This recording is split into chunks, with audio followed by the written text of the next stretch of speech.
My name is David, an ordinary office worker living in a small apartment in the suburbs. My life was originally unremarkable, going to work for 8 hours a day, coming home at night to eat, surfing the internet, and then falling asleep. But everything changed when my phone started recording videos of itself when I didn't touch it. The first time I discovered this was one evening after returning home from work. I saw a new clip in the archive folder, recorded at 11 a.m. The problem was that at that time I was sitting in a meeting in the office, and the phone was still on the study table at home. The clip was just over a minute long. At first, nothing special except the familiar room with white walls and a bookshelf in the corner.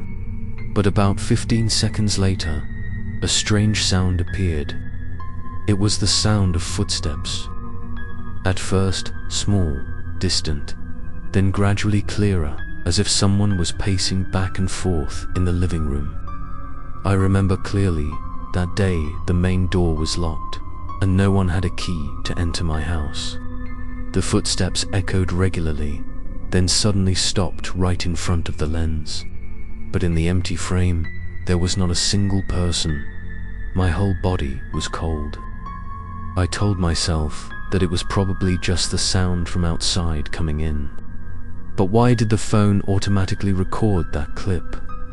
That same night, I tried to check the settings again, thinking that maybe I had accidentally turned on some mode. But everything was normal. No strange application, no preset recording schedule. I reassured myself and decided to ignore it. However, the vague fear planted a crack in my mind the next day. When I went to work, I still couldn't escape the feeling that something was following me. At night, the familiar apartment suddenly became strange. Every hidden corner made me shiver. I tried to open the video again and realized a detail that I had initially overlooked. In the moment the footsteps stopped, the phone screen shook slightly, as if an invisible hand had just touched it. I stared at the image, my heart pounding, every pore standing up. It was clear that something unusual was happening in my apartment on Tuesday evening. After a long and tiring day, I decided to test it. I put my phone on the table, turned on the video recording mode, and left the room. I wanted to prove that it was all just a coincidence. When I returned, the new video was almost 20 minutes long. In it, the scene was empty, but at exactly 12 minutes, the footsteps rang out again. This time, the sound was so clear that I had no reason to deny it. It moved from the hallway, entered the living room, and then circled around the dining table. I swallowed, my palms sweating. This couldn't be happening. I lived alone, and the neighbors were all at work. At that hurry began to suspect that my apartment was more than just a place to live. The following nights, I kept hearing vague sounds. A very soft knock on the door at 3 a.m. The sound of a chair being pulled out in the kitchen, or even heavy breathing right behind me when I stood in front of the mirror. I turned around to look. Of course, there was no one. But the cold chill running down my spine told me that I was not alone. From a carefree person, I became someone living in obsession. Every time I entered the apartment, I turned on all the lights, but the light did not make me feel safer. The phone now became the only witness to what I was experiencing, and it was it, with the self-recorded videos, that pushed me into the abyss of fear. The climax was one evening when the rain was pattering outside the window. I was sitting watching old videos when the phone vibrated by itself. A new clip had just been recorded. I trembled and opened it. The opening image was still the familiar room, but this time, at the end of the frame, a shadow flashed by very quickly. I couldn't make out what was happening. I only saw a blurry figure flash past, leaving behind a more resounding footsteps than ever. My throat tightened. My whole body froze as if frozen. I knew that this apartment was no longer sci-fi. That was just the beginning of the horror stories I was about to face. That night, I could barely sleep. Every time I closed my eyes, the image of the shadow that had flashed past me in the video kept appearing in my mind. It wasn't clear, just a blurry figure passing by, but for me, it was enough to shatter the sense of security that the apartment had once provided. I lay awake in bed, listening to every little sound, from the rain falling outside the window to the cold ticking of the clock. And in the silence, I heard footsteps again. This time, they weren't in the video, but right outside my hallway. I jumped up, my heart pounding so hard it felt like it was going to jump out of my chest. I slowly got out of bed, my trembling feet touching the cold wooden floor. I tried to take a deep breath, telling myself that it was probably just a hallucination from being so tired. But the footsteps continued, clearer, as if someone was walking right outside my bedroom door. I shakily picked up the phone, turned on the camera, and pointed it at the door. The image on the screen was just a half-closed door and the pitch-black darkness behind it. But for a few seconds, I saw a blurry shadow pass by. I gasped, stepped back, but my eyes still didn't leave the screen. I felt like I was being hunted in my own house. I gathered up my courage, turned on all the lights in the apartment, and went around to check. Nothing. Everything was still the same. The windows were locked. The main door was locked. There was no sign of forced entry. I tried to find a reasonable explanation, but the more I searched, the more I was stuck. The only thing left in me was a growing fear. The next day, I didn't dare leave the apartment until the sun was high in the sky. The daylight calmed me somewhat, but it still didn't erase the feeling that something invisible was watching my every move. I tried to play back the old videos, rewinding each frame. And then, I noticed a more terrifying detail. In the last clip, the shadowy figure not only passed through the room, but also seemed to stop right next to my bed, standing still for a few seconds before disappearing. At that time, I was sleeping soundly. The thought that something had stood right next to me while I was unconscious made my blood freeze from then on. I always put my phone on recording mode every time I went to sleep. I needed to know the truth. I needed evidence to distinguish between illusion and reality. And what I got only made me fall deeper into the abyss of fear. The videos continuously recorded footsteps, the sound of the door creaking slightly, the faint sound of breathing in the darkness. Sometimes, the screen even shook slightly as if a hand had touched it. I sat watching in a daze, not knowing if I was fighting a mysterious intruder or something that did not belong to this world one morning. As I was getting ready for work, my phone vibrated by itself. A new video was saved. In the video, I saw myself lying asleep, my face obscured by the dim light. But the horror was at the end of the frame. There was a figure standing there, motionless, facing me. I rewinded the video over and over again, hoping it was just a reflection or a camera glitch. But no, the figure was too clear, tall and thin, its face in shadow. It stood there, like a patient observer waiting. I was so panicked that I couldn't breathe. I knew I couldn't continue living like this. But would leaving the apartment solve the problem? Or would the thing still be stalking me? I felt like prey trapped in a never-ending ghost story. Every sound, every darkness, every breath became a threat, and I was no longer sure where the line between reality and nightmare was. I started a diary, trying to write down every detail, hoping that someday I would find a clue. But the more I wrote, the more I realized one thing. That figure appeared more and more frequently, closer and closer, as if it was trying to enter my life, occupying every little space in this apartment.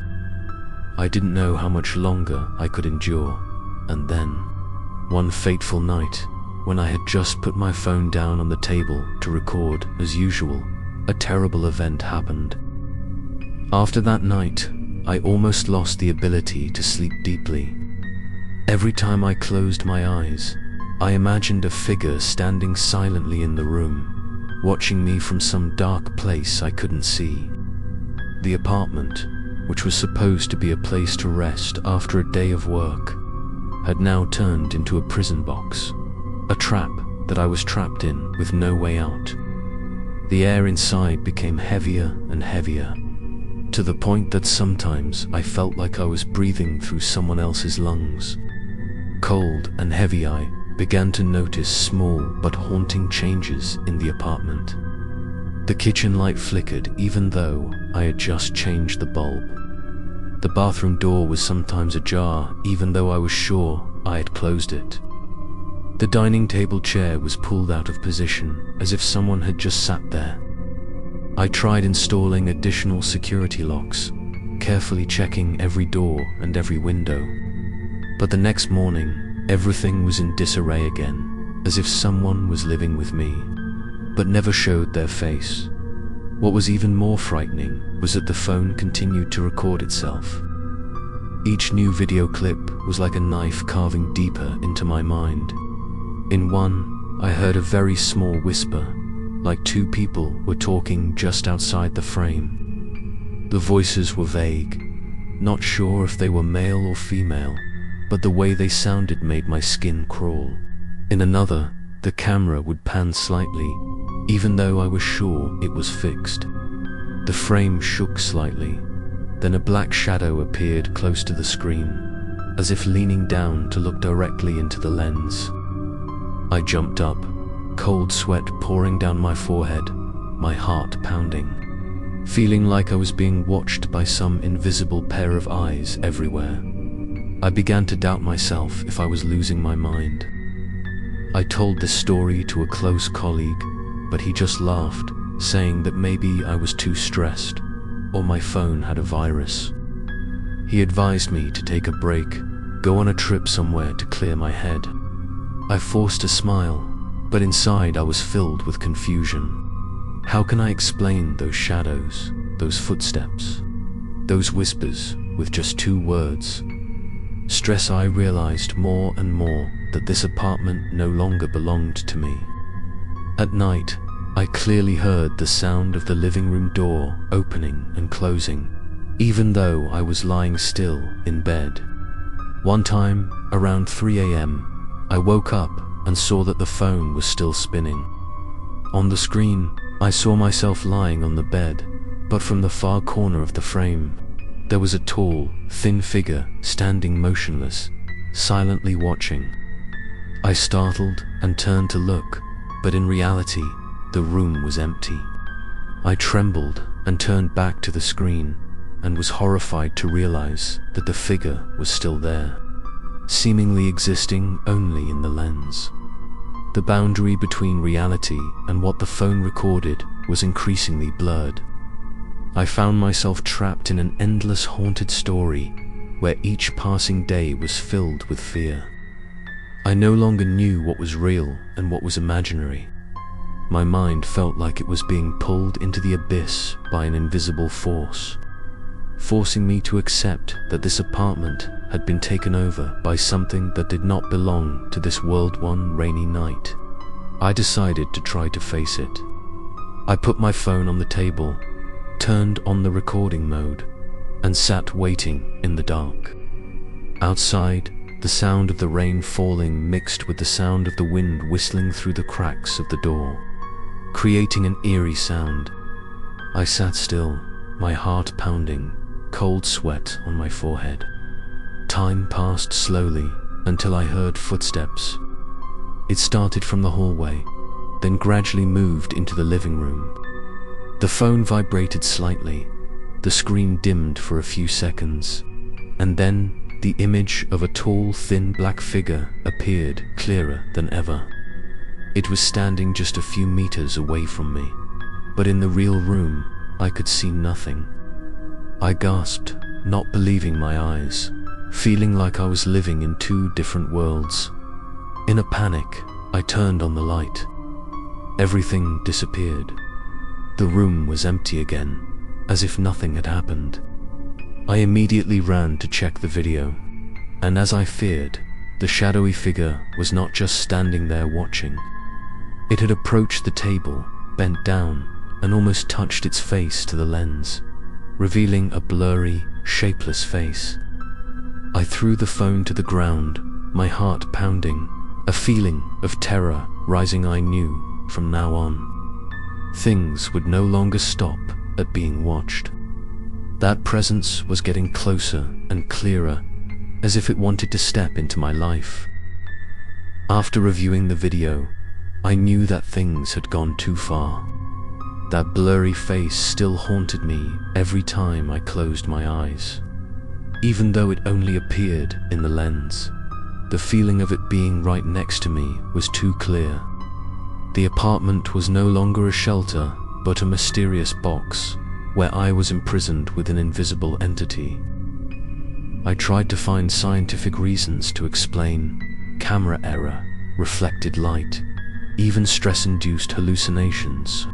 But reason was not strong enough to erase the fact that I heard footsteps, saw objects change position, and now the blurry, monstrous face right before my eyes started to pay more attention to the sounds in the night. Before, I only heard footsteps, but now there were whispers.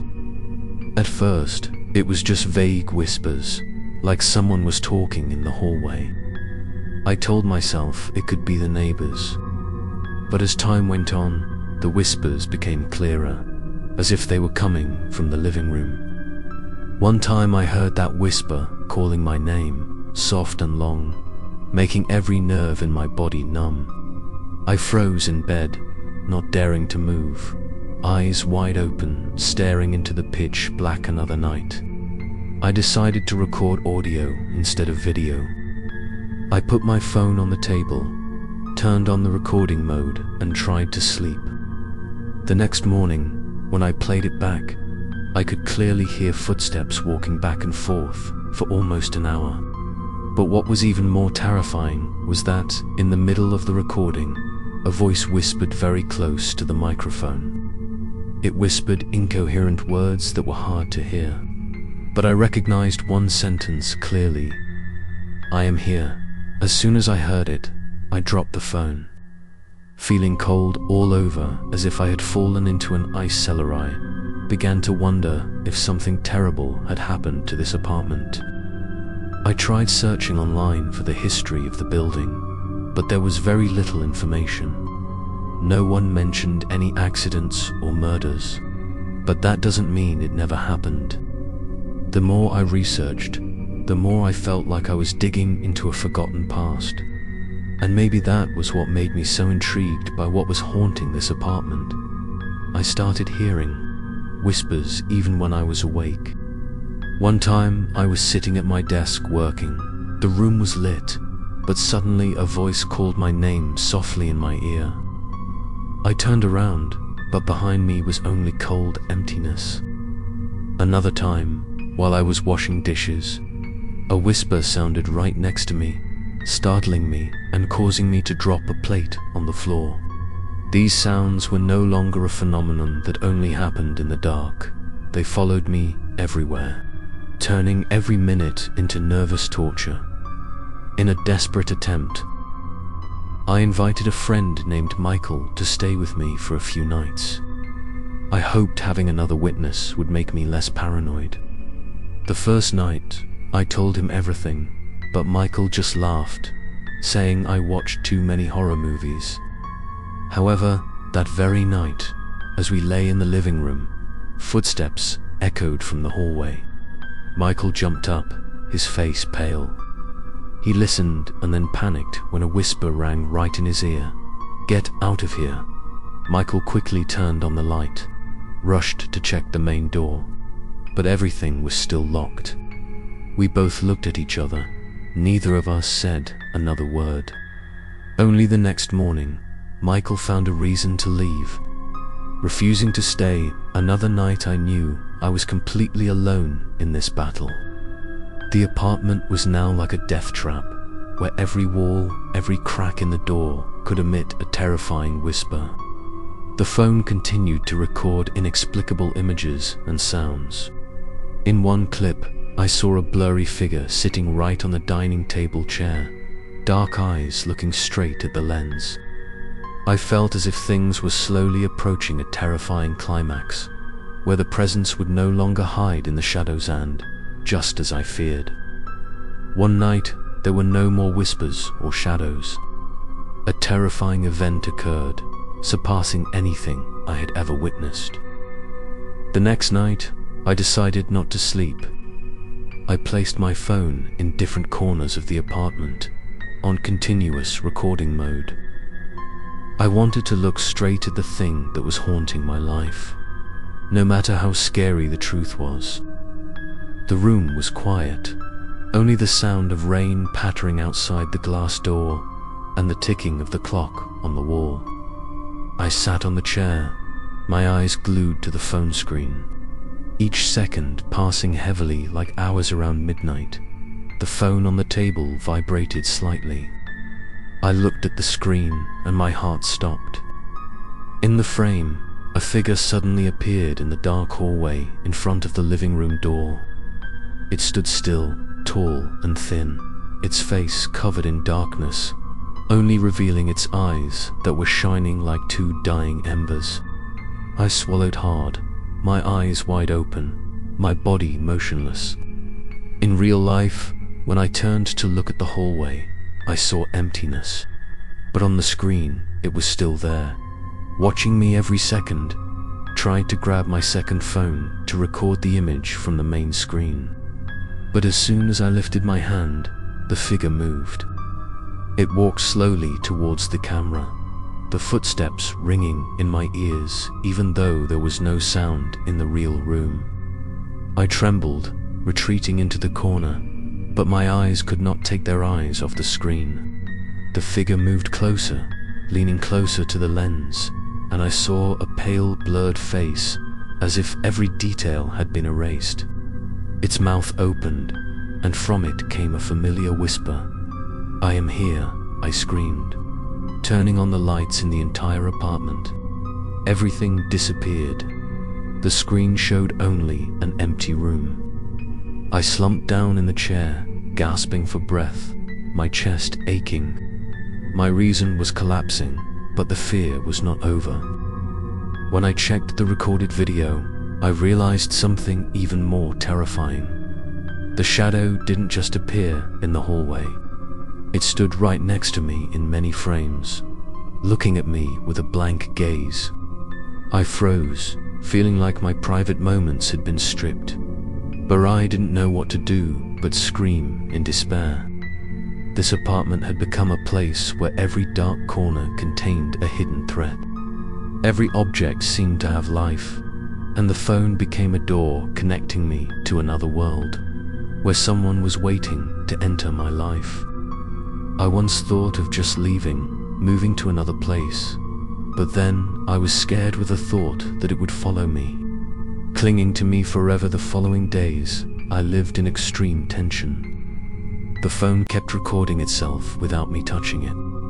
In one segment, I clearly saw a blurry figure sitting on the dining chair, both hands on the table, face facing the lens. In another, it stood right behind me as I slept, its hand almost touching my shoulder. I no longer knew if I was dreaming or awake, if I was still living in the normal world, or had fallen into a horror loop. When I re-watched the longest clip, I noticed that the figure was no longer just walking or standing still. It leaned close to the bed, whispering something in my ear as I slept. The vague sound sent a chill down my spine, and when I slowed it down, I heard each word clearly. "You can't escape." I threw the phone away, but the haunting still lingered. The whisper seemed to be etched into my mind. Echoing in every quiet moment, I began to understand that this was no longer just a disturbance. It was trying to take me, bit by bit. The evidence was too obvious, too creepy for me to deny. I found myself being sucked into a horror vortex, where the phone was just a tool for the thing to prove that it was always there. And I knew, soon, it would be more than just images or sounds. One stormy night, with thunder rumbling, I decided to leave the apartment the next morning. But that night, the most terrifying event ever happened. An event that made me understand that I had gone too far into its game. That night, the rain pounded against the window, lightning streaked across the sky, leaving behind thick darkness. I sat huddled in the living room, the phone on the table still spinning tirelessly. My mind was like a string, so tense that even the slightest vibration could break it. I thought about leaving this place tomorrow morning, taking my luggage and leaving the apartment behind, but it seemed to know my intention. Everything that night happened to hold me back. Footsteps rang out as the clock struck midnight. At first distant, gradually becoming clear as if someone was circling the apartment. I held my breath, staring at the phone screen. The image trembled slightly, as if an invisible energy source was acting on it. Then that figure appeared, not just standing far away, but walking straight towards the bed in the frame. I shivered, realizing that the bed in the video was the one I slept in every night, and that the figure was standing right next to it, looking down at a sleeping figure. That figure was me. My throat tightened, my heart pounding. I screamed in my head that it was just an illusion, that the phone was faulty. But the truth was too obvious. I saw myself in the video, and an entity was watching me in my sleep. I could barely take my eyes off the screen, my hands trembling as I gripped the edge of the chair. Outside, the thunder rumbled like the roar of something laughing at my weakness suddenly. The figure in the video turned around, facing the lens. I saw its face blurred, pale, its eyes dark like two bottomless pits. It reached up, touching my forehead in the video. Immediately, I felt a chill run down my spine in real life, as if an invisible hand had just been placed on me. I jumped up, turned on all the lights in the house, but the feeling was still there, etched on my skin like a cold burn. I rushed to the phone, about to turn it off when the video automatically changed. This time, the frame went straight to the living room where I was standing, but there was another detail that made my blood freeze, right behind me. On the screen, the figure was standing close behind me, its bright eyes staring. I turned around, but in reality there was only empty space. On the screen, it was still there. I felt like I was living in two parallel worlds, where all boundaries had been erased. The whisper rang out again. No longer a fragment of words. This time it said clearly, "You can't leave." The sound came from the phone, but I felt it pass through the air, reaching straight to my ear. I was cornered, panicked to the point of wanting to smash the phone, but my hand was frozen, unable to act. I could only stare at the screen, watching the entity slowly approach, until its blurry face almost filled the frame. A flash of lightning flashed outside the window, illuminating the entire room for a moment. When the light went out, the figure disappeared from the screen. I gasped, collapsing to the floor, drenched in cold sweat. But when I looked up, I discovered something that made my blood stop. The phone had turned off, which meant that everything I had just seen, that creepy video, had not been recorded. It was only for me to see. I held my head, realizing in despair that this obsession was no longer limited to clips. It had crept into my mind, turning every night into hell. I didn't know how much longer I could endure, but I knew that it wouldn't let me go easily. And then, on that very stormy night, a terrible event occurred, ushering in the next phase of this nightmare. After the stormy night, I almost completely lost faith in the world around me. I could no longer distinguish between what was real and what was virtual. I knew clearly that I had seen those videos, heard that whisper, felt that cold hand touching my skin. But everything disappeared from my phone, as if it had never existed. That disappearance made me panic even more, because it proved that what was haunting me no longer needed a camera to be present. It had entered my reality directly. I decided to investigate this apartment. During the day, when sunlight still filtered through the cracks in the doors, I went around the rooms, taking notes of every detail. I tried to check the cracks in the walls, each window crack, each lock. Everything was normal, no signs of anything unusual, but I clearly felt a heavy energy surrounding me. It was as if these four walls were saturated with pain or the presence of something ancient and dangerous that evening. I rummaged through the rental papers. There was nothing unusual in the contract. But when I looked deeper into the history of the building, I discovered a detail that made my heart freeze. This building was built on the site of an old house that had been abandoned after a fire. Rumor had it that a family had been trapped in the fire and never escaped. There was no official record, but the residents around here whispered to each other that their souls still lingered in this land, never to leave. I shuddered at the thought that my apartment was the site of that tragedy. The tall, thin figure, the pale face, the whispering voice calling my name, all could be traces of imprisoned souls. Or worse, a single entity harboring resentment from the past. I began to believe that this place was cursed, and I was the next one to be caught up in it. My phone continued to be an unwilling witness. The next night, it automatically recorded. When I opened it to watch, my heart almost stopped. In the clip, I saw myself sitting at the table, my face gaunt, my eyes sunken. But the horrible thing was that behind me, there was more than one figure. They stood in a row, silent, their faces blurred, their eyes empty. One of them leaned close to my ear and whispered, but the voice came directly from the speaker. "You belong here." I panicked and turned off the phone, but that sentence kept ringing in my head, haunting me all night. I felt like I was tied to this apartment, unable to leave anymore. The footsteps, the whispers, the figures became clearer and clearer, no longer just fleeting like before. They were present as if they were living with me under the same roof. Wherever I went, I felt invisible eyes following me. I knew I had become part of the horror story of this place as time went on. I went out less and less, as if the apartment was pulling me back. Every time I was about to leave, the lights would suddenly go out, or the whispers would ring out, preventing me from moving. I began to lose sleep. My body was exhausted. My spirit was worn out.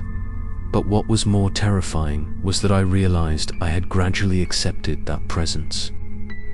I no longer screamed when I heard footsteps, no longer trembled when I saw a shadow pass by. I just quietly lived with it, as if it had become an uninvited companion. One night, as I sat in front of my phone, staring at the blank screen, the tall, thin figure appeared again. But this time, it was no longer a blur. It approached, step by step, until its pale face became clear. And then it whispered, "You are mine." Those words were like a knife piercing my heart. Closing the door to my last hope, I knew that things would not stop here. This apartment had become a trap, and I was the prey that could not escape. And what would happen next would only make me sink deeper into this terrifying curse. I no longer knew if I was living in reality or had been plunged into a never-ending nightmare. Since the shadows began to appear more clearly, my life had lost all peace. I didn't eat, didn't sleep, just sat in front of my phone for hours, waiting for it to automatically record new videos. I knew it was a crazy habit, but it was the only thing that gave me proof that I wasn't completely insane. That night, I played the video I'd watched dozens of times before. But this time, a new detail appeared that I hadn't noticed before. Among the shadows standing behind me in the video, a familiar face flashed by. I zoomed in, my heart sinking when I realized it was my friend Michael's face. His face was pale, his eyes were empty, his mouth slightly open as if he wanted to say something. I froze because I clearly remembered Michael leaving right after the first night he stayed at the apartment. I quickly called him, but the phone just rang and then went silent. No one answered. The truth gradually emerged. The videos not only recorded some unknown soul, but also possibly reflected people related to me. I began to suspect that this apartment had the ability to trap souls, dragging everyone who had ever set foot here into the same story. I wondered, had Michael really left, or was a part of him still stuck in this apartment? Along with other ghosts from that moment, I began to pay closer attention to each clip, and what I discovered completely lost my sleep. It was not only Michael, but it seemed like there were many other faces, blurred but familiar. I saw the figure of the woman upstairs, whom I used to greet every morning, appearing in the video while I was sleeping. I saw the figure of a child who used to play in the hallway, now standing quietly in the corner of the room. All appeared on camera, but in real life, they had completely disappeared. The apartment had become an invisible prison, a place to keep wandering souls. And the phone was the door that opened to that truth. I wanted to smash it, but I didn't dare, because without it, I would have no proof to prove that I was not crazy. But at the same time, I also knew that it was pulling me deeper and deeper into this horror vortex. The next night, I tried something daring. I put the phone in front of the bedroom mirror and turned on the video. I wanted to see if the reflection would reveal anything more. The next morning, when I opened the video, I almost stopped breathing. In the mirror, I didn't see myself. Instead, there was a crowd of people, their faces distorted, their eyes dark. In the middle of that crowd, a familiar tall and thin figure stood in the center, its eyes shining and seemingly laughing at me. I felt my whole body tremble, my mind cracking as if it was about to explode. The apartment was no longer my home. It had become a portal, a prison for lost souls. And I, whether I wanted to or not, had become a part of it. I didn't know how much longer I could resist. Every time I closed my eyes, I saw those faces in my mind. Every time I opened my phone, I discovered another terrifying truth. I could no longer distinguish between life and death. All I knew was that it had only just begun. And in the following nights, the nightmare would be even more terrible. Since the night I put the phone in front of the mirror, my mind has fallen into an abyss with no way out. The image reflected in it haunts me every hour, every minute. I no longer see myself, but only see the crowded figures standing in the room, all looking at me with empty eyes. I have rewatched the video dozens of times, hoping to find a reasonable detail to reassure myself. But the more I watch, the more certain I am that the truth cannot be denied. I have disappeared from the mirror. Giving way to them, I tried looking in the mirror during the day, when the sunlight was still shining through the window. In the mirror, I still see my pale face, tired eyes, haggard skin. But when I put the phone to record, the terrifying truth appeared. I have disappeared, replaced by souls jostling, as if waiting for a chance to step out of the glass. I began to understand that the mirror was no longer a normal reflection. It had become a portal between me and another world. In the following days, I noticed that the mirror had changed. Sometimes, when I passed by, I caught a glimpse of unfamiliar faces staring at me from within. They were faint, appearing and disappearing, but their eyes were sharp, making me shiver. I tried to cover the mirror with a cloth, but every time I woke up in the morning, the cloth was always pulled down, as if someone wanted to force me to look straight at it. I began to lose control, no longer knowing where my limits were. One night, I decided to sit in front of the mirror, turned on the phone to record and wait. The space of the room seemed to freeze, each second passing heavily. Then suddenly, the mirror no longer reflected the room. Instead, I saw a dark space with scorched walls, collapsed ceilings, and black smoke. In the middle of that scene, a familiar, tall and thin figure stood tall, its eyes shining brightly, its hand raised to wave at me.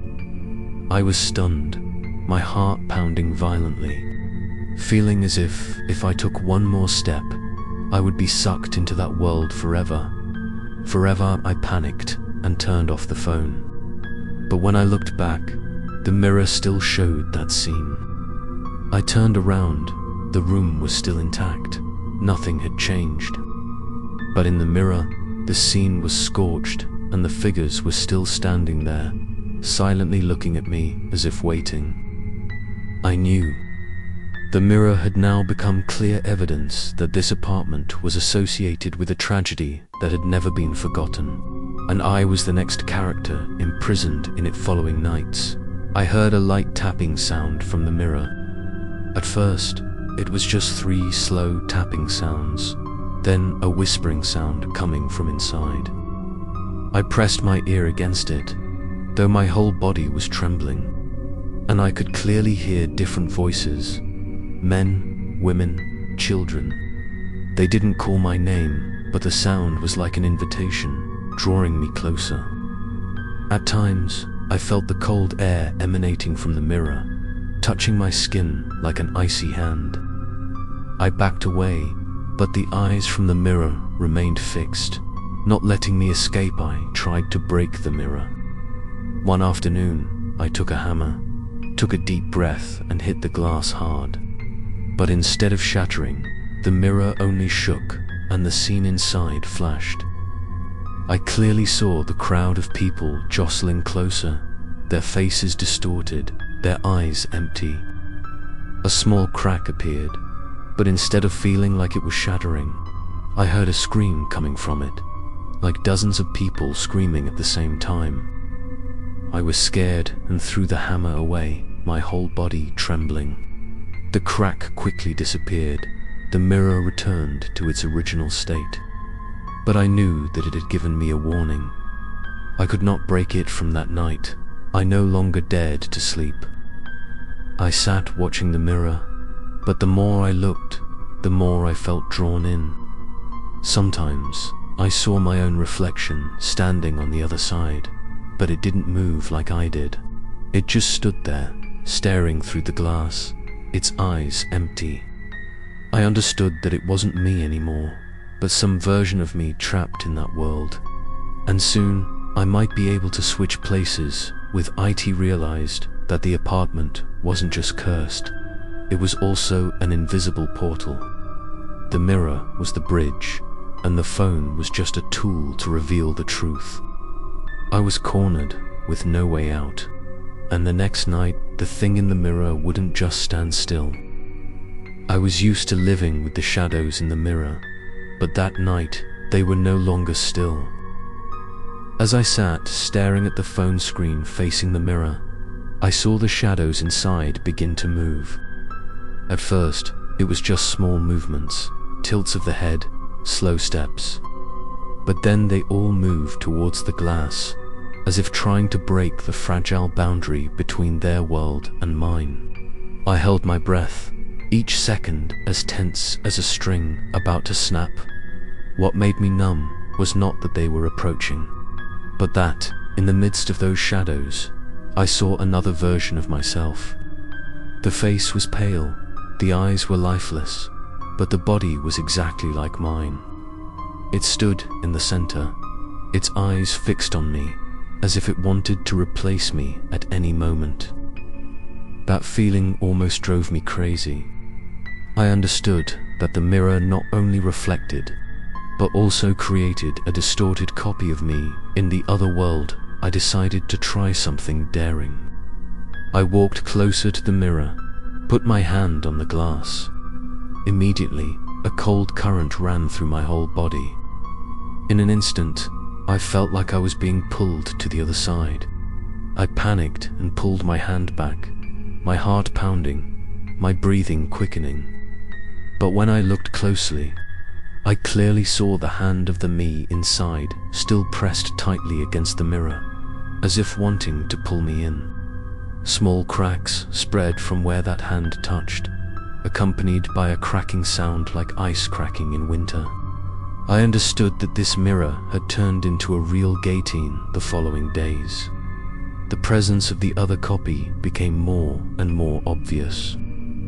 Every time I passed by the mirror, I caught a glimpse of it moving without following me, doing different actions, sometimes even smiling coldly. I began to be haunted by the thought that one day it would replace me, step out while I was locked inside forever. I was completely sleepless.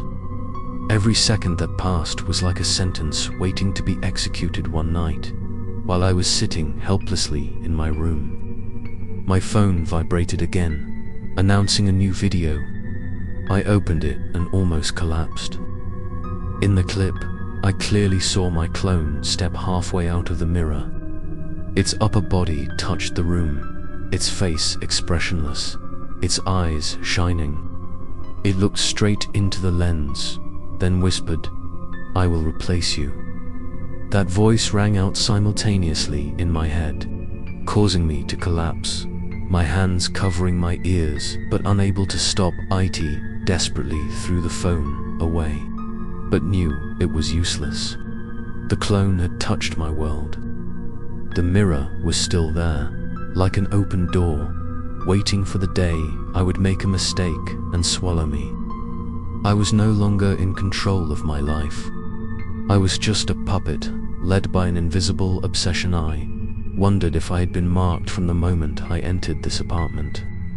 The phone, the videos, the whispers, all were just tools to lead me to the final stage, becoming part of the world in the mirror.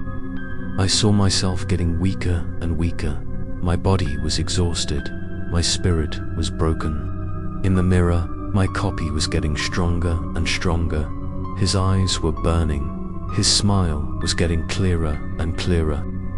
I knew the swap was coming end, right on a moonless night. When the room was plunged into absolute darkness, the mirror began to shake. The figures inside screamed in unison, the sound echoing like ocean waves. I panicked and retreated, but there was nowhere to hide. The phone vibrated violently, signaling that a new video was being recorded. I understood that the fateful moment was near, and what would happen that night would completely change my fate. The mirror shook violently, the cracks spreading like spider webs. Cold blue light emitted from inside the dark room. I trembled and backed away to the corner, my heart pounding, sweat running down my back. In the mirror, my clone had already stepped halfway out.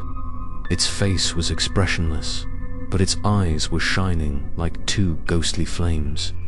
I clearly saw its hand gripping the edge of the mirror, each skinny finger trembling, as if trying to escape from the world inside. I screamed, but not a sound escaped my throat. The room seemed to be sucked out of all sound. Only the creaking sound of the mirror gradually breaking and the clone's cold breathing. It tilted its head, looked at me, its lips slightly curved into a smile. It was not my smile, but a distorted, twisted, malicious smile. I knew it wasn't me. It was another entity using my face to enter this world in a moment of panic. I rushed to the table and grabbed the phone.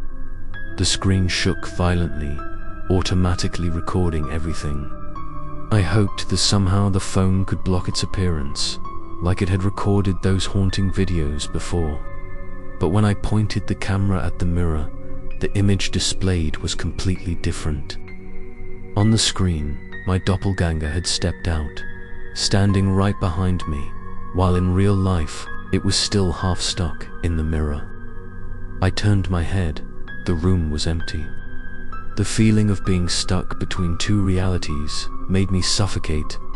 The doppelganger on the screen moved closer, its eyes shining. I backed away, my hands shaking. I knew I couldn't escape if it really stepped out. Suddenly, chaotic screams rang out from the mirror. Not only it, but also the group of figures behind rushed forward, hitting the glass. The mirror shook violently. The blue light flashed across the room. I felt a cold air wrap around my body, as if dozens of invisible hands were trying to pull me in. In a panic, I grabbed the phone and slammed it onto the floor. The screen shattered. The blue light disappeared in a flash. The mirror stopped shaking. The room returned to silence. I sat down on the ground, gasping for breath, my heart pounding as if it was about to explode. But I knew I had only temporarily stopped it. The crack on the mirror was still there, wider than before, like a wound waiting to tear open. That night, I couldn't sleep. Every time I closed my eyes, I saw my copy standing at the end of the bed, its eyes shining brightly at me. I turned on the light, checked the room, but there was nothing. But deep down, I knew that it was still here, waiting for the next opportunity to complete the swap. I could feel myself getting weaker and weaker, as if it was taking my breath away the next day. I tried to leave the apartment, but as soon as I stepped out the door, a whisper rang out right next to my ear. "You can't escape." I froze, then turned around, seeing the mirror in the living room reflecting my reflection. But this time, the reflection in the mirror didn't stand still. It waved at me, its smile wide from ear to ear. I knew clearly the mirror had become a real portal, and I only had a short time before everything ended in desperation. I began to find a way to destroy the apartment, hoping that if this house disappeared, the curse would also be buried. But deep down, I knew that everything had gone far beyond the scope of bricks and cement. This wasn't just a haunted apartment, but a trap set to devour souls. And I, unwittingly, had become the next victim. I didn't know how much longer I could hold out. But I'm sure of one thing. The next night will be the decisive moment, when the other copy will find a way to step out of the mirror to replace me forever. The next night, I turned off all the lights in the apartment, not because I wanted to save electricity, but because I wanted to experiment. I wanted to see what the darkness would reveal hidden within these four walls. I sat on the floor, my phone placed in front of the mirror, video recording mode on. The space fell into silence, only the sound of my heart pounding and the sound of the wind whistling in the hallway. The darkness was so thick that I felt like it was not only covering, but also moving, gradually swallowing everything around me first. Nothing happened. But then, from the mirror, a pale blue light flickered like a weak breath. Each crack on the glass surface began to expand, emitting a deafening, crackling sound. I saw the silhouette of my doppelganger standing still, but behind it, dozens of silhouettes began to rush forward. Distorted faces, lifeless eyes, all jostling, pressing, as if the mirror was the only door for them to escape. I panicked, my heart pounding, cold sweat soaked my back suddenly. The phone on the floor vibrated violently. The screen displayed not only the scene in front of the mirror, but also the surrounding apartment. I was stunned when I realized that, in real life, the darkness was moving. It was thicker, crawling along the walls, seeping through every crack in the door, every corner of the room. I looked around, and in a moment, I saw a tall, thin figure standing in the corner of the house, its eyes shining brightly through the night. It was no longer in the mirror, but present right in my space. I grabbed the phone, trembling as I scanned the room. On the screen, every dark corner had more shadows. They stood close to the wall, close to the ceiling, close to the table and chairs surrounding me. In real life, I only saw a pitch-black color, but through the lens, everything appeared clearly. I felt like I was trapped in a cramped room, with dozens of soulless eyes watching my every breath. I choked, my hands shaking so much that I could barely hold the phone then. My clone stepped halfway out of the mirror. Its eyes were bright, its face expressionless, but its lips were parted. From there came a hoarse voice. "You have no way back." Immediately, the darkness in the apartment shook, like a giant creature had just awakened. I felt it crawling towards me, cold, heavy, squeezing every breath. I screamed in despair, but the sound was swallowed as soon as it left my mouth in a panic. I threw the phone at the mirror. The impact shattered the screen, but instead of turning off, it emitted a bright white light. The light shone directly into the mirror, causing the shadows inside to scream a series of terrifying sounds. I covered my face, feeling like my ears were about to explode. When I opened my eyes, the darkness in the room was gone. The apartment was lit again by the faint moonlight shining through the window. The mirror stood still, no longer shaking. I sat down on the ground, panting, exhausted, but the relief was short. When I picked up my phone, the screen was cracked, but still working. And on it, instead of showing the camera off, it showed me sitting on the floor. The horrible thing was, in the video, behind me were countless hands reaching out from the darkness, ready to touch. I turned around, the real world was empty. But on the screen, those hands were getting closer and closer. I understood that they hadn't disappeared. They were just waiting for the right moment to appear for real that night. I didn't sleep.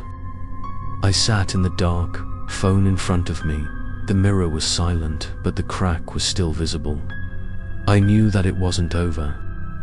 The other thing was still patient, and soon it would step out completely to replace me. And the next night would be when the final boundary was torn apart. I had never felt so alone before. The small apartment had turned into a suffocating maze, where darkness crept into every crack, and an invisible presence made me suffocate. The phone lay on the table, the screen cracked but still lit, showing me sitting silently, trembling. However, in the video, right behind me, my clone was slowly walking out of the mirror. Each movement slow, its bright eyes fixed on May turned around. But in real life, the mirror was still. Darkness enveloped. No one was there. I trembled and pressed close to the screen. Each second seemed endless. On it, my clone had stepped out halfway, its eyes cold, its mouth curled into a smile. It looked straight at me, then whispered, "You are no longer alone." The words echoed in my head at the same time, making my brain freeze. I held my head, trying to block out the sound, but the whispering echoed throughout the room, as if coming from all four directions at once. Sai decided to try to escape, but as soon as I grabbed the doorknob, the entire apartment shook. The lights went out, and the darkness was thick. I heard dozens of hurried footsteps behind me, along with a sound of tapping on the wall, like a ghostly song. I shivered and turned around, and in the moment the light from the phone screen flashed, I saw the room filled with shadows. All stood motionless, their empty eyes turned towards me. In the middle, my clone stood out, its eyes shining like two torches in the night. I slowly backed into the corner, my heart pounding, my throat dry. My clone took another step, its feet hitting the floor with a clear sound, no longer separated by the mirror. It was truly present in my world. I bit my lip, trying to stay awake. I told myself, if I let go, it would replace me forever. But my strength was getting weaker and weaker, and each breath became heavier. The phone on the table vibrated violently, recording the scene as if to record the final evidence. I rushed over, intending to turn it off, but the screen suddenly displayed another scene. In it, I saw myself sitting in the mirror, my face panicked, my hand pounding hard on the glass. Outside, the clone smiled, walking freely in the apartment. I panicked and pulled my hand away from the phone, but the frame was still displayed, as if foretelling the inevitable future I knew I couldn't escape. But I couldn't let it go completely either. I found a heavy object, the chair in the room, and rushed to the mirror.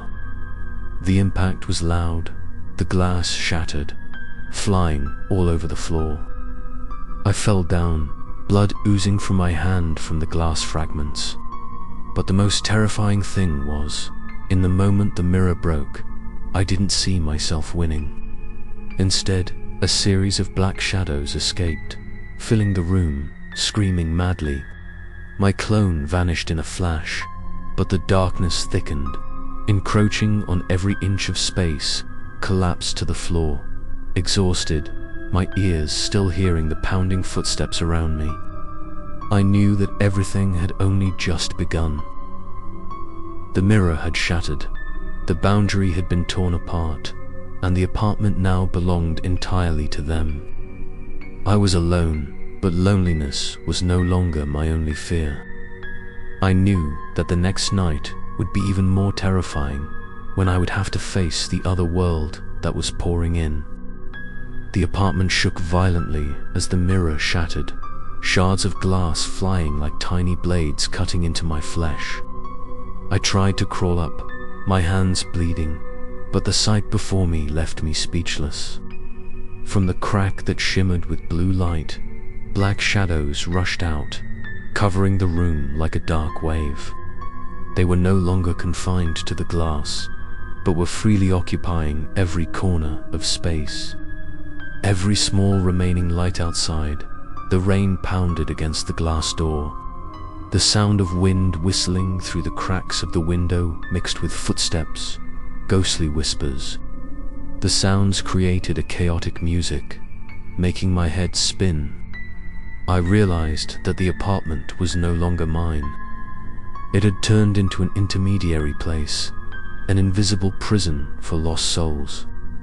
I was the only one left alive, trapped between dozens of invisible entities approaching. I clutched my phone, hoping it could still be my last shield. The screen was cracked but still lit, displaying a terrifying scene. In it, the shadows were more than twice as numerous as in real life. On the screen, I could clearly see them standing close to me, their hands outstretched, their faces distorted, their eyes empty. I looked around trembling, but to my naked eyes, the room was still empty except for the thick darkness. I understood that reality and illusion had merged, and I could no longer distinguish where the boundary was. The sound of rain outside the window grew louder and louder, as if it wanted to drown out all other sounds. But in the chaos, I could still hear a clear whisper in my ears. Overlapping voices, sometimes men's, sometimes children's. all repeating the same sentence. "You belong here." I covered my ears, screaming, but my screams were swallowed by the rain. The apartment was like a monster, closing off all escape routes, trapping me in the middle of the nightmare. Suddenly, a familiar, tall, thin figure appeared in the middle of the living room. It was no longer obscured, but clear in every detail. A pale face, bright eyes, slow but determined movements. It moved towards me, its feet making a heavy sound on the wooden floor. I retreated to the corner of the room, my heart pounding, my breathing quickening. But no matter how hard I tried to avoid it, it kept coming closer, step by step.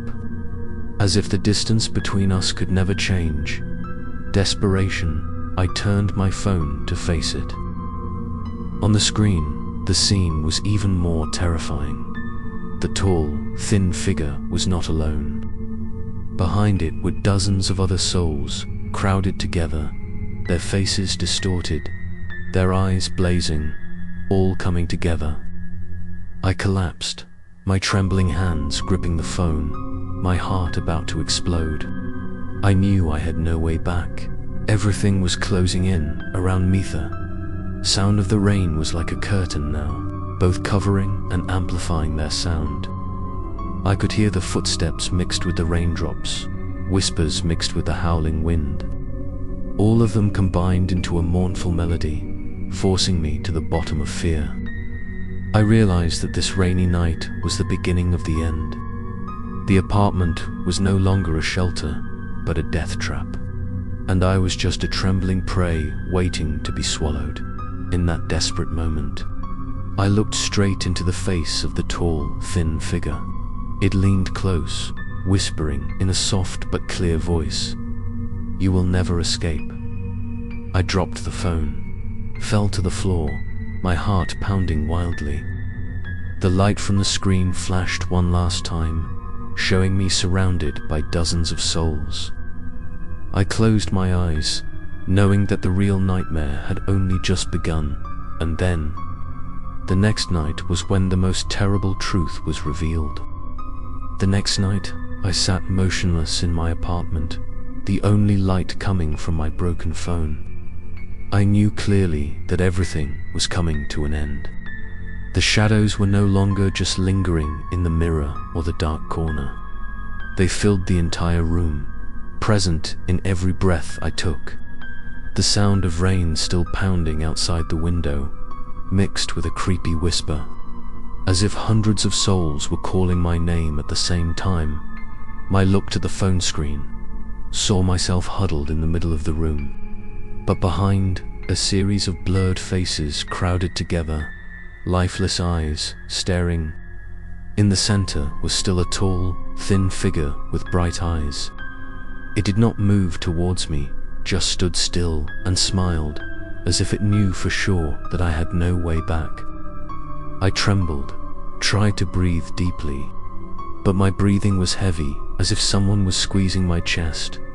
Tried one last time, opening the door to escape, but when my hand touched the doorknob, a chill ran down my body, and from behind me came a clear whisper, "Stay." I turned around, and in an instant, I saw a tall, thin figure standing right behind me, its bright eyes staring straight at me. I fell to the floor, the phone fell out, the screen facing the ceiling.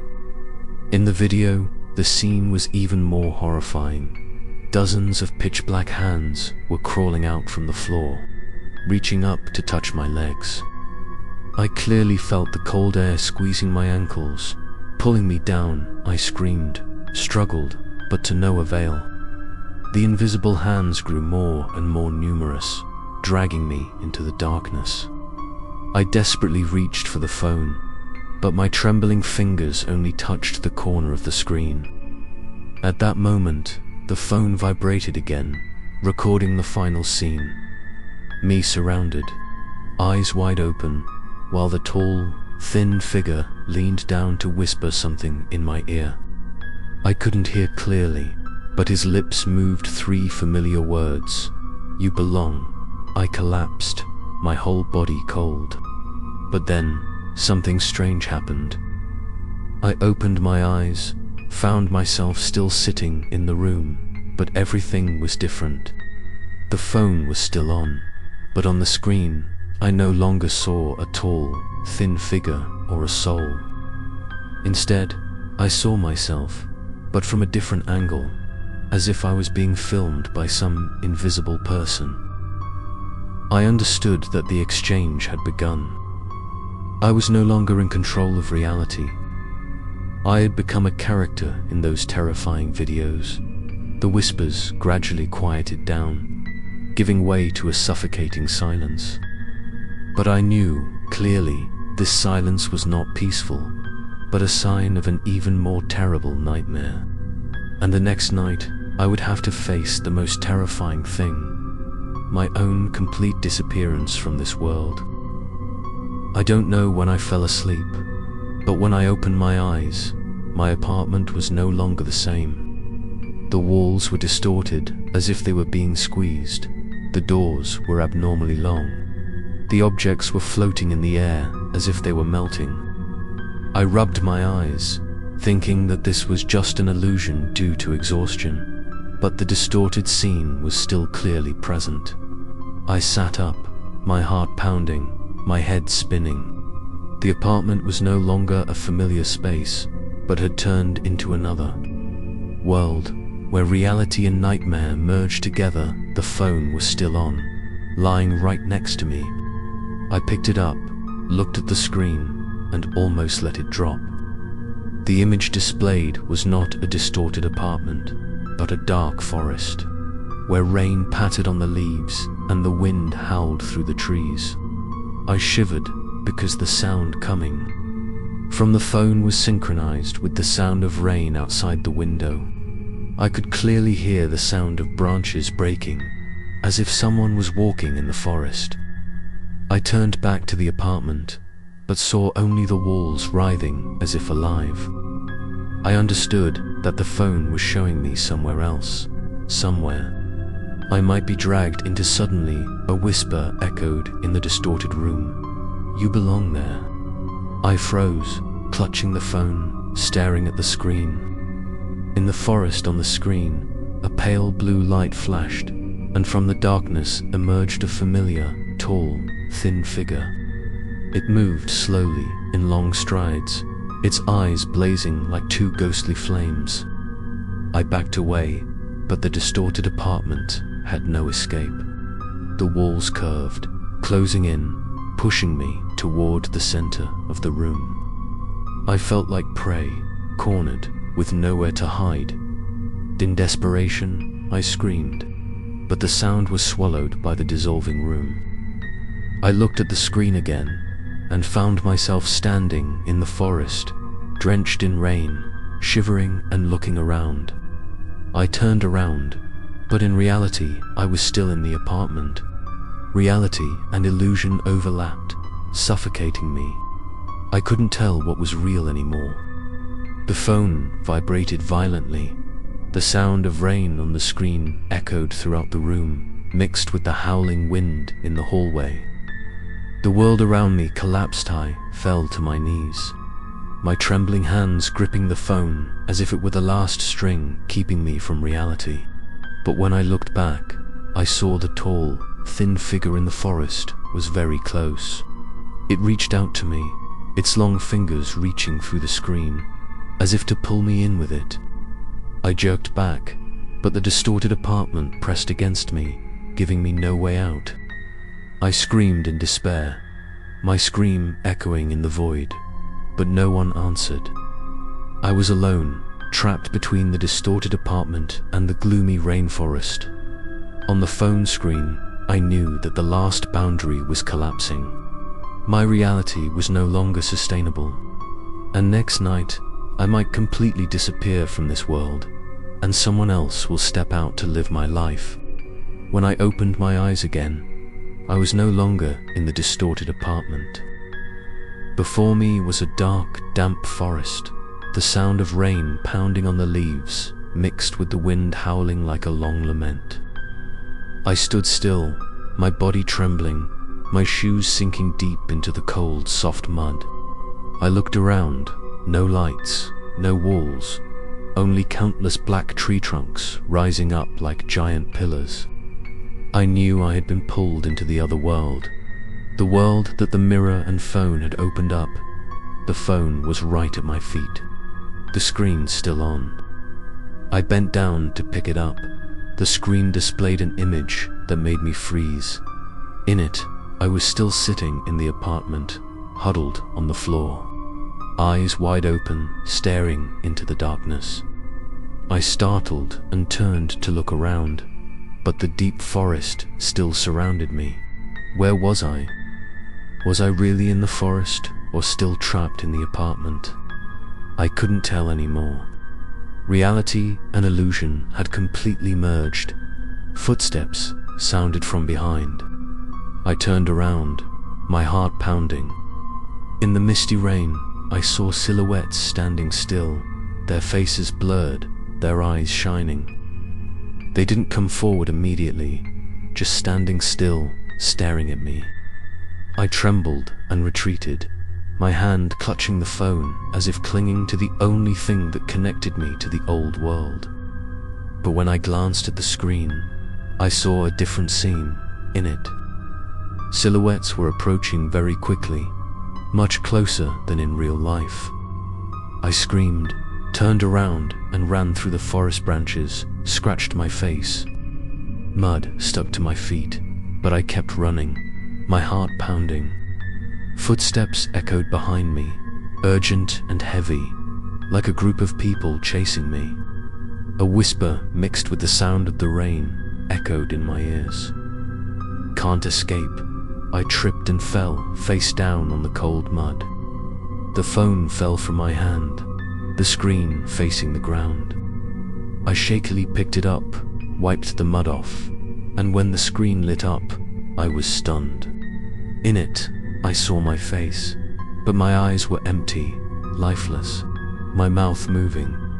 "Stay," I gasped, my whole body trembling, not daring to look any further. I put the phone in my pocket and continued running, letting the rain hit my face. The deep forest seemed to have no end. Trees followed trees. Darkness covered all directions.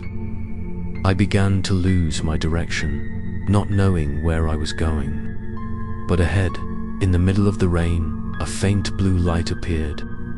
I was drawn in, walking slowly towards it.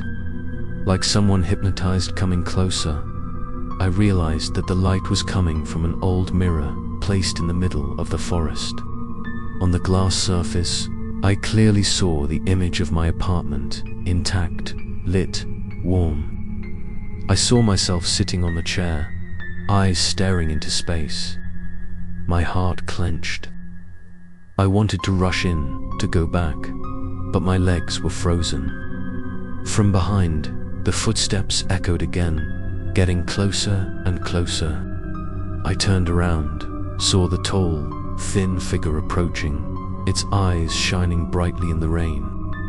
I knew I only had two choices, either run into the mirror or be caught by E.T. Took a deep breath, gathered all my remaining strength, and rushed straight towards the mirror. But when I touched it, the surface did not open like before. It was cold and hard, reflecting my bewildered face.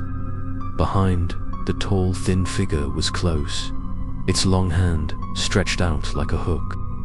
I screamed in despair, my hand hitting the glass. In that moment, the image in the mirror shook slightly. The apartment on the other side flashed.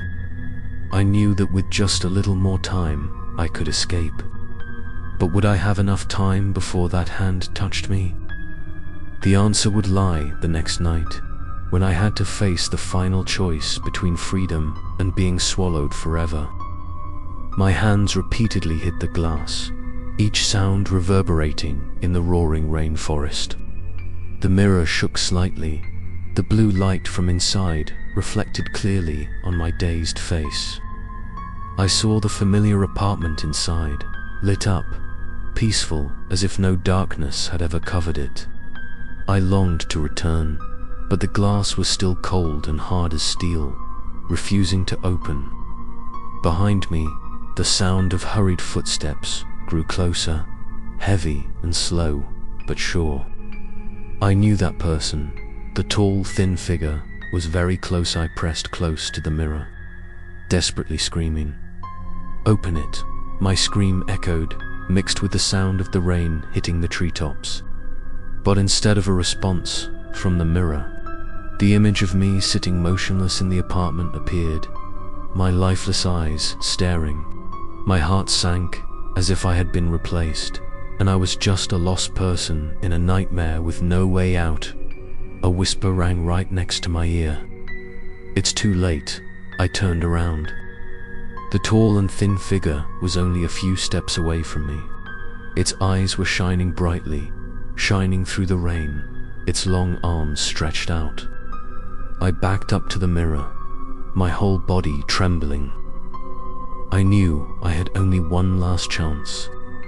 I raised my phone, pointing it straight at the mirror. The cracked screen flashed, reflecting the apartment scene once again. In that moment, the glass surface softened slightly, rippling like water. I used all my strength to rush straight in. A strong suction force pulled me forward, but at the same time, the cold hand of the tall and thin figure grabbed my shoulder tightly. I felt like I was being torn in two, half pulled into the mirror, half held back in the forest. I screamed, my whole body aching as if being torn to pieces.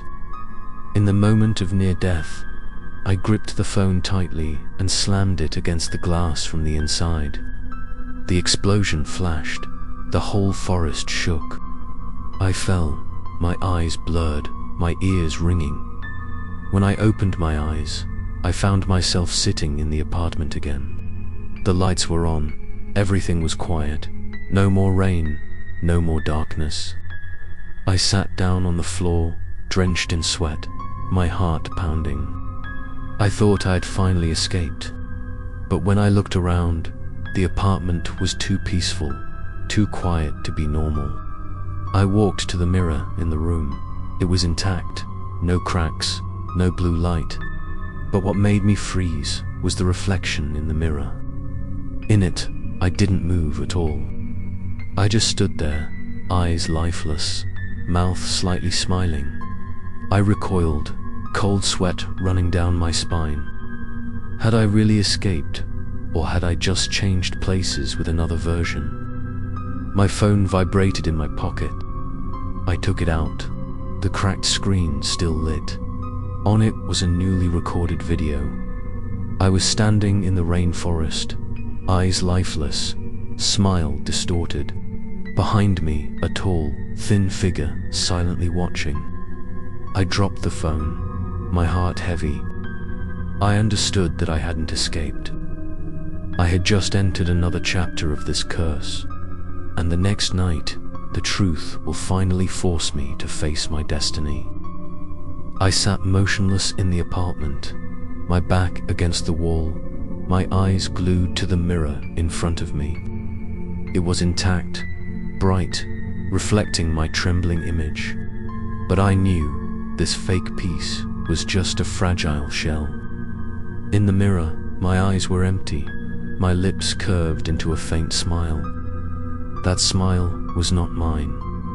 I stepped back, my whole body trembling. How long had I lived in this apartment?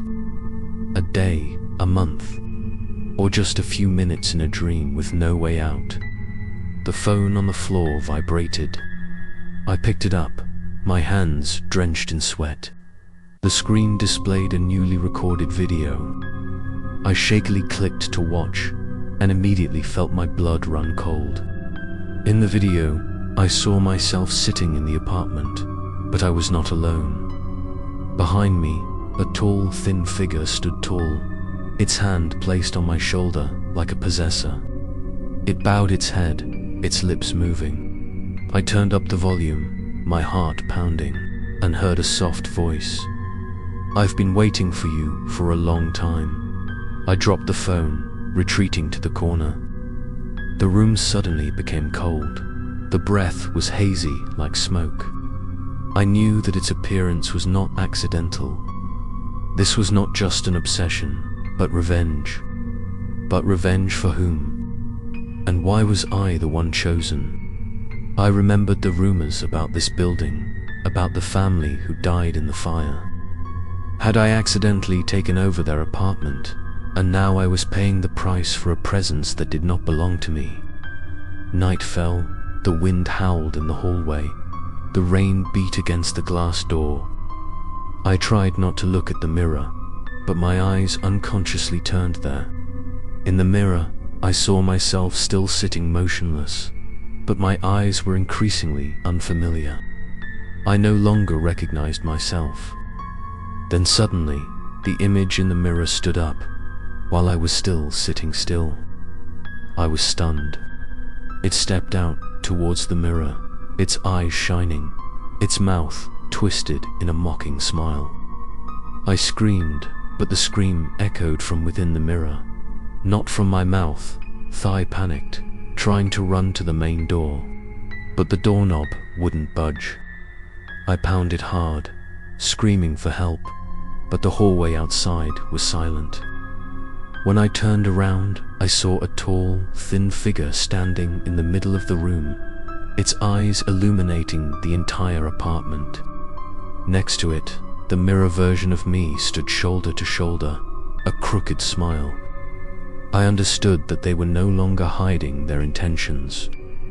They wanted to replace me, to live my life, to leave me forever locked behind the mirror with the rest of the souls. The phone vibrated again, the screen showing a new scene.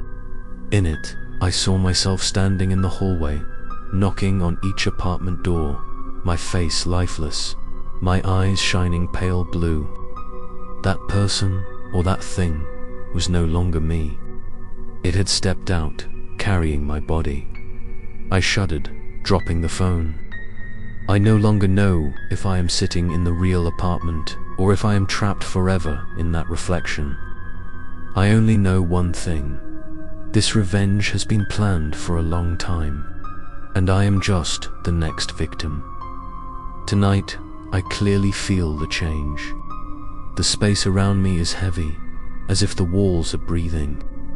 The whisper echoes, repeating, "You belong here." I close my eyes, hoping that when I open them, it will all be a nightmare. But I know clearly, the next night will be the decisive moment when I will have to face my own final disappearance. The apartment was plunged into pitch darkness, save for the pale blue light from the mirror. I sat down on the floor, my body trembling, my eyes glued to the image in the mirror. There, my doppelganger stood upright, his gaze cold, his smile twisted. Beside him, a tall, thin figure, like a living shadow, silently observing, its eyes blazing like two fire pits. I knew the final moment had come. This was no longer a game. This was a replacement. I tried to crawl to the main door, my trembling hands gripping the doorknob, but it didn't budge. The apartment seemed to have turned into a cage, trapping me. I pounded, screamed, but there was still silence outside. When I turned around, I saw that the doppelganger had stepped out of the mirror. It stood there, its eyes lifeless, but its face was mine. I felt a rift in my mind, as if my soul was being pulled apart. The phone vibrated violently. I picked it up. The screen lit up again, showing a new video. In it, I saw myself fading away, the image becoming transparent and blurry, while the clone became clearer and clearer. I dropped the phone, my heart pounding. I knew I didn't have time. I screamed, running towards the clone, intending to rush into it as if to reclaim my body. But when I touched it, I passed through it like a layer of cold smoke. In that moment, I knew the replacement was completely collapsed to the floor, my whole body heavy. In the mirror, I still saw myself, but this time it was real. I was trapped inside. I pounded on the glass, screaming for help. But outside, the clone just stood there, a cold smile on its lips. It turned away, walking out the door, leaving me trapped in eternal darkness. I saw the apartment fading, its footsteps echoing, replacing my breathing. I knew, from this moment on, it would live my life, and I would be nothing but a forgotten soul. The tall, thin figure stepped closer, its glowing eyes shining directly at me from the other side of the mirror. It didn't need to speak, but I heard it clearly in my head. "Finally, you belong here." I collapsed, my eyes heavy, the darkness completely swallowed. My reality vanished, leaving only an endless void with only an echoing whisper. And from then on, no one heard anything about David. There was only the silent apartment, the green mirror, and a crooked smile waiting for the next person to enter.